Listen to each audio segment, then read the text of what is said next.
एक प्रश्न से शुरुआत करते हैं। इस समय जो शब्द तुम सुन रहे हो, उन्हें कौन सुन रहा है? कान? नहीं, कान तो केवल ध्वनि को ग्रहण करता है, लेकिन समझता नहीं।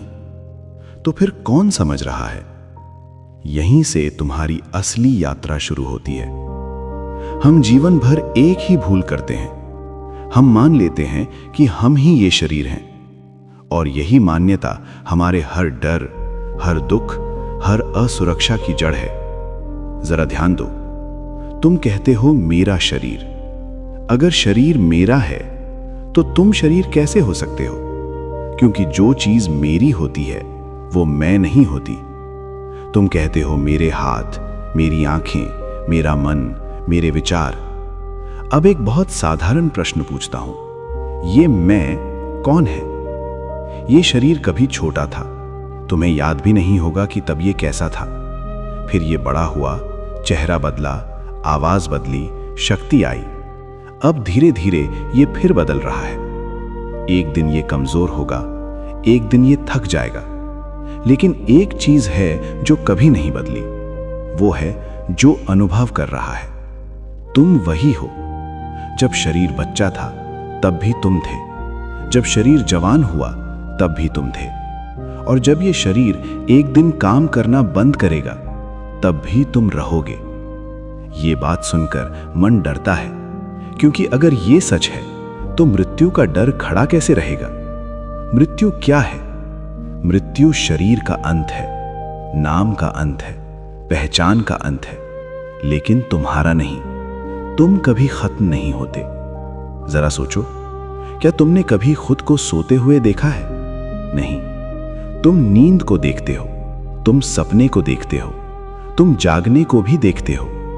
जो देखता है वो देखा हुआ नहीं हो सकता। ये एक बहुत गहरी बात है। अगर तुम दर्द को देख सकते हो तो तुम दर्द नहीं हो। अगर तुम डर को देख सकते हो तो तुम डर नहीं हो। अगर तुम विचारों को देख सकते हो तो तुम विचार नहीं हो। तुम वो हो जो सब कुछ देख रहा है।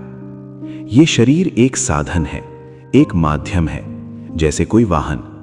वाहन पुराना होगा, वाहन खराब होगा, लेकिन यात्री नहीं मरता। तुम यात्री हो। डर कहां से आता है, क्या तुम जानते हो? डर आता है आसक्ति से। जब तुम मान लेते हो मैं ये शरीर हूं, तब तुम खोने से डरने लगते हो। बुढ़ापा डर, बीमारी डर, मृत्यु डर।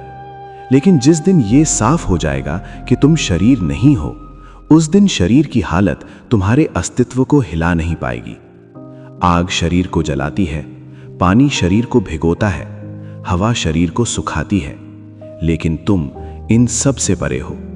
तुम्हें न काटा जा सकता है, न जलाया जा सकता है, न नष्ट किया जा सकता है। तुम केवल अनुभव करता हो, साक्षी हो। अब अपने भीतर झांको। क्या तुम विचार हो या विचारों को देख रहे हो?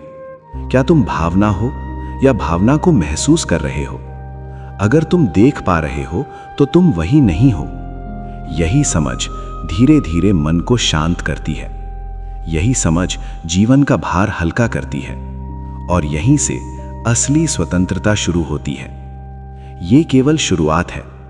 अगले भाग में हम और गहराई में जाएंगे।